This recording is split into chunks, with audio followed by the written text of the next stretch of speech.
Bonjour à tous, bienvenue. Nous sommes le jeudi 12 mars. Voici les titres. Les candidats sont mis sous enveloppe. D'ici quelques jours, vous recevrez les professions de foi de chaque binôme présent sur votre canton pour les élections départementales. Avant ça, vous le verrez, la mise sous pli est une mission délicate. Tout n'est pas à jeter. Mieux, beaucoup d'objets peuvent être réparés. La preuve, un lieu baptisé Repair Café à Benay permet à votre machine à coudre, à votre grille-pain ou encore votre manteau de retrouver une seconde vie, vous le verrez. Enfin, l'écomusée du Davio donne la parole aux vêtements qu'il expose. Et pour découvrir tous les trésors de ces tenues d'époque, le site a fait appel aux Vendéens pour que chacun raconte ses souvenirs d'autrefois. Vous le savez, dans une semaine, vous irez voter pour votre nouveau conseiller départemental. Avant ça, vous allez évidemment recevoir la profession de foi de chaque binôme candidat de votre canton. Ce jeudi, c'était donc la mise sous pli. Exemple à Saint-Hilaire-de-Riez où s'est rendu Pierre Dalicieux. N'hésitez pas à changer de place pour éviter la routine. Éviter la routine, mais surtout les erreurs. Tous ces bulletins de vote et professions de foi des candidats doivent être scrupuleusement mis sous pli et pas n'importe comment. Donc là, tous les bulletins sont organisés dans l'ordre officiel selon le tirage au sort qui a été effectué par la préfecture. Donc les agents les prennent dans l'ordre et les mettent sous enveloppe dans l'ordre. C'est important de respecter ça ? C'est très important de respecter l'ordre, oui. Durant 1 jour et demi, 25 personnes, pour la plupart intérimaires, vont préparer la fameuse enveloppe que tout le monde recevra à la maison avant le premier tour. Le canton de Saint-Hilaire-de-Riez compte 13 communes et plus de 38 000 électeurs qui recevront la profession de foi et le bulletin de chacun des 7 binômes. Et tout ça a été livré le matin même dans cette salle. Il y a beaucoup de cartons, donc 7 candidats. Et pour chaque candidat, 7 cartons de bulletins de vote et 10 cartons de circulaires. Donc ça nous fait 49 cartons de bulletins de vote et 70 cartons de circulaires. C'est pas mal. C'est énorme. La plupart des personnes présentes sont en recherche d'emploi. Cette mise sous pli est donc la bienvenue. Sans oublier que beaucoup ici ont le sentiment de faire une bonne action. On rencontre du monde, on se sent utile. Il y a une forme de devoir, si on veut, oui. Voilà, tout à fait, je reconnais bien qu'il y a un intérêt général, oui. C'est une manière aussi de participer à la vie citoyenne, quoi. Donc, c'est important, ça aussi. Oui, c'est important, ouais. Ça rajoute à la motivation, ouais. Toutes ces enveloppes partiront le plus vite possible par la poste, car chaque habitant de ce canton doit impérativement avoir reçu son exemplaire avant le 20 mars. Et nous poursuivons, comme chaque soir, le tour des 17 cantons pour vous faire découvrir les binômes qui se présentent en Vendée. Et ce soir, nous sommes à la Châtaigneraie. Ce canton englobe aujourd'hui celui de l'Hermenot et de Saint-Hermine et regroupe un peu plus de 30 000 habitants.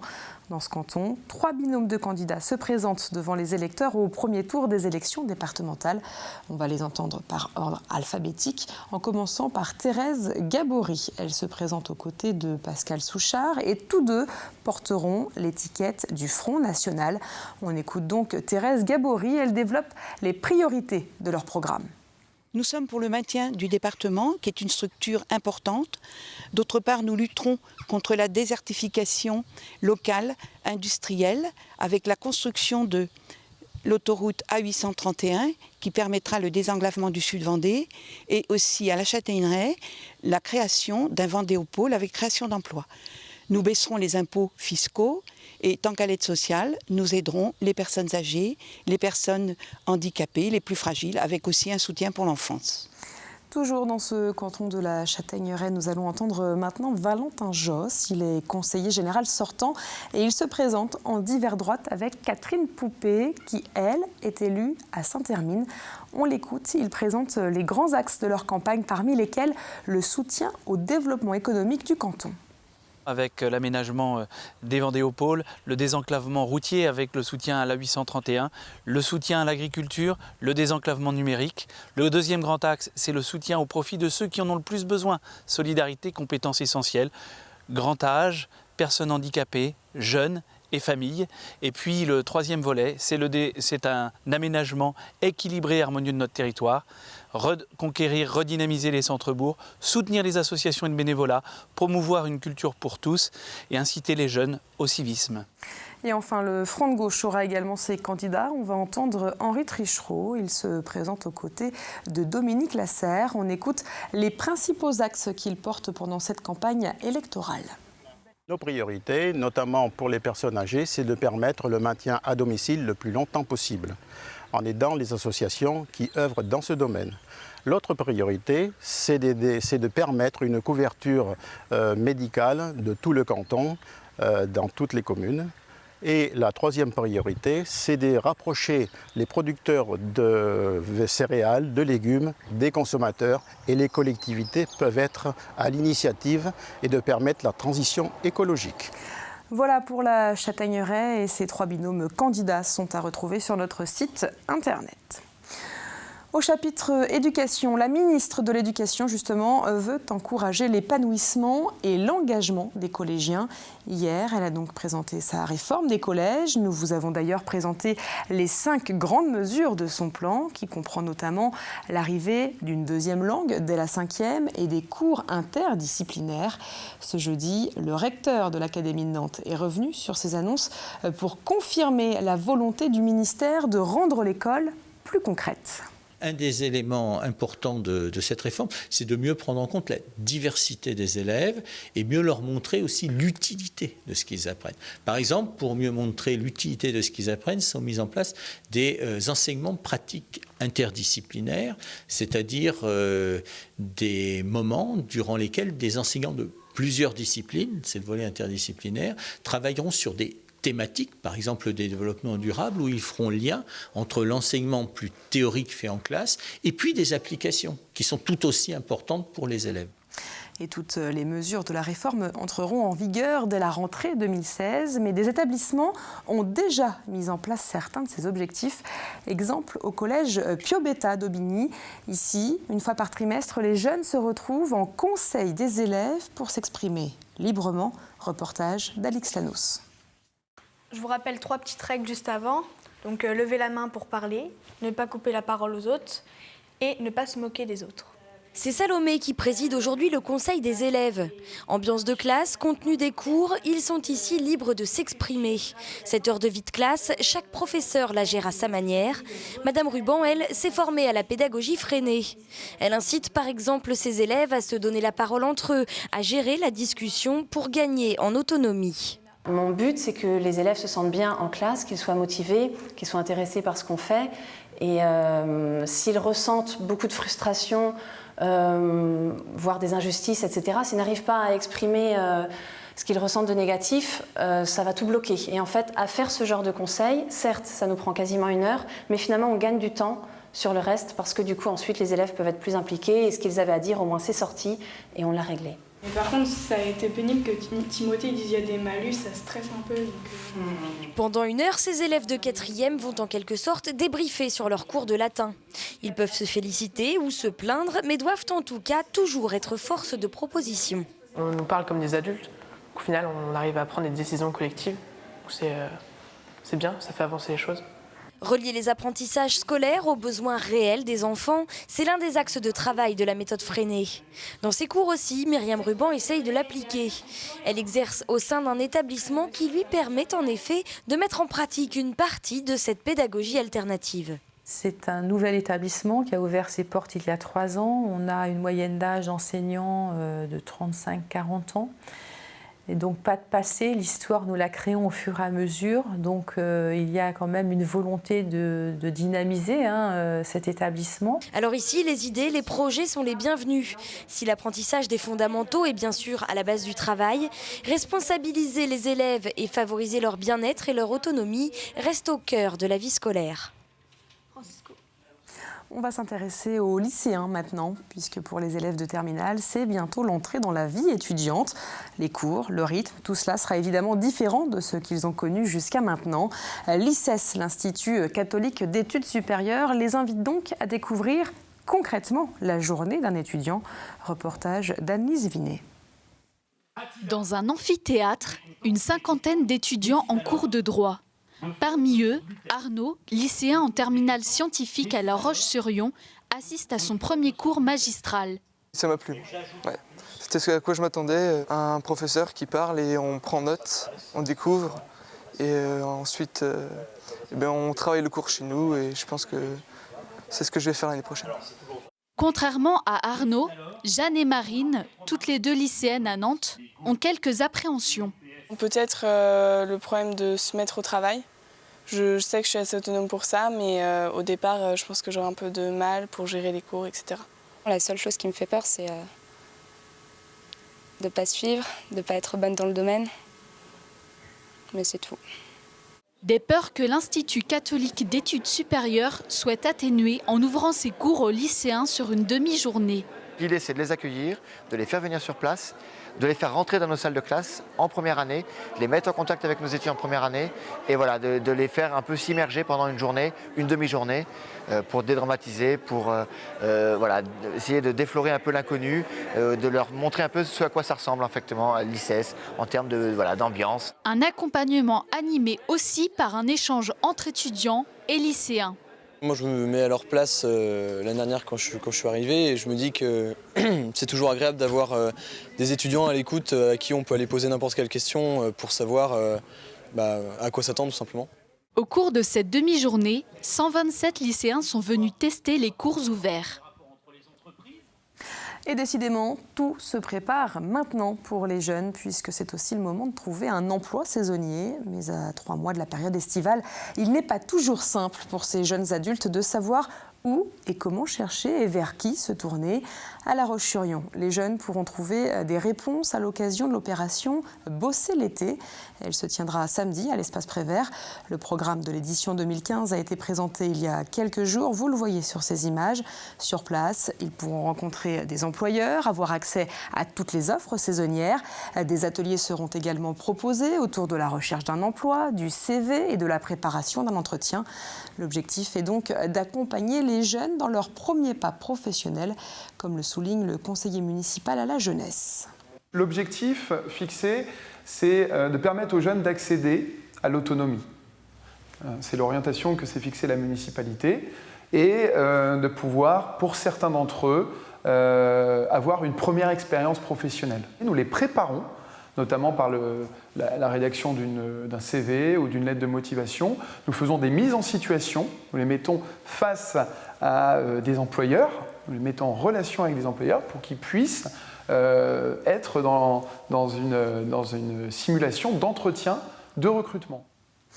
Le monde agricole a besoin des nouvelles générations. Aujourd'hui, en effet, les départs à la retraite ne sont pas compensés par l'installation des jeunes.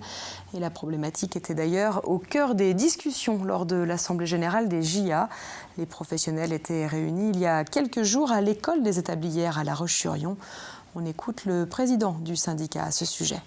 Comment faire franchir le pas des jeunes vers l'installation ?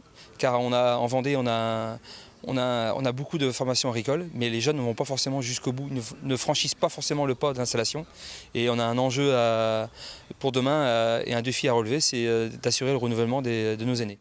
Et ajoutons que lors de cette assemblée générale, on a appris que la Vendée pourrait organiser la finale nationale du concours de labour en 2016.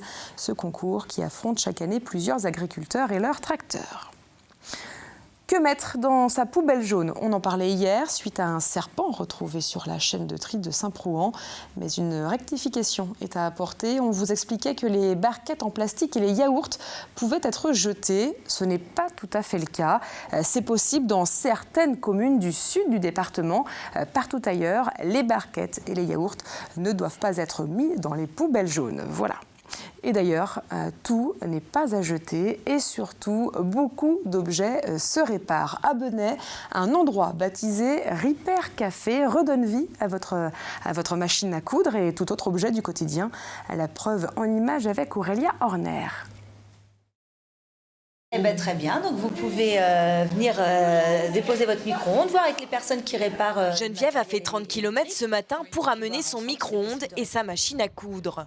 Je suis beaucoup pour l'environnement, alors recycler les appareils ménagers, ça m'intéresse beaucoup. Il y a le micro-ondes que j'ai apporté aussi aujourd'hui, au cas où il n'y aurait pas trop de monde, je pourrais le faire réviser, le faire expertiser, enfin voilà. Et avec toutes les grandeurs, il y a le même symptôme. Quant à Bertie, 22 ans, qui vient tout juste de s'installer, c'est avec son grille-pain qu'elle est venue. Je l'ai acheté dans un vide-grenier, donc il était déjà cassé. Donc je me suis dit qu'il fallait le réparer, donc je l'ai emmené au Repair Café qui s'est ouvert aujourd'hui. Au moins, on n'a pas besoin de dépenser énormément pour s'acheter son électroménager. Et puis ça nous permet aussi de savoir bricoler un petit peu après, d'avoir des connaissances au niveau du bricolage. Le Repair Café, un concept né en Hollande en 2009 et qui a fait son chemin. Aujourd'hui, il en existe à peu près partout en Europe. Un moyen de lutter contre la société de consommation. On ne jette plus, on répare. Bien souvent, les appareils ne sont pas réparables, mais ils sont faits pour être remplacés par du matériel neuf. Ce qui veut dire un gaspillage énorme.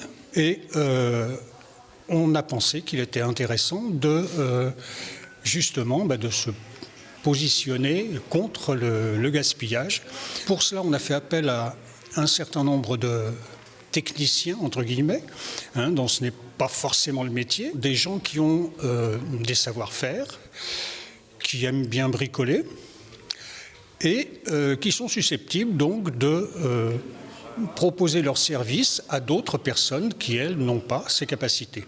Une chaise, un tricycle, une agrafeuse, une perceuse ou encore un manteau sont quelques-uns des objets réparés ce matin au kiosque de Benay. Annie, par exemple, est ravie de repartir avec son manteau recousu. Bon, parfait, mon trou est réparé. Satisfaite, merci. Moins de chance en revanche pour le petit clavier électrique qu'elle avait également emmené. C'était un petit orgue à ma fille. Je me disais qu'il pouvait resservir à sa propre fille. Mais apparemment, non. Donc, je vais pouvoir le jeter sans regret, là, cette fois-ci. C'était le but un peu de la manœuvre. Si le diagnostic est sans appel pour le clavier d'Annie, Bertie, quant à elle, peut repartir avec un grille-pain qui fonctionne à nouveau. Et quant à la machine à coudre de Geneviève, elle donne du fil à retordre. C'est donc à plusieurs qu'ils se penchent sur le problème. Car le Repair Café, c'est aussi ça. Un lieu d'échange, une manière de créer du lien. Ah bah oui, ça c'est toujours pareil. Dans les musées à présent, des tenues d'époque sont parfois exposées sans pour autant vraiment connaître leur histoire. C'est le cas à l'écomusée du Davio. Le site spécialisé dans les traditions du Marais Poitevin souhaite donc en savoir plus sur ces trésors. Il y a quelques jours, des chercheurs, des collectionneurs ou simplement des amateurs se sont réunis pour faire revivre quelques 300 pièces. Samuel Grasset s'est glissé dans les conversations. Ce vêtement restait jusque-là un mystère. Bah oui, d'accord. Moi, c'est un héros de... Ah bah oui, là non, c'est pas... Un héros de costume de communion. Il a retrouvé son usage grâce à ce petit groupe, à leur connaissance, mais surtout à leurs souvenirs de famille qui remontent en manipulant ces pièces de collection. Quelle époque? C'est milieu... C'était un bonnet de baptême. Et moi, je me souviens très bien d'avoir récupéré ça dans la famille.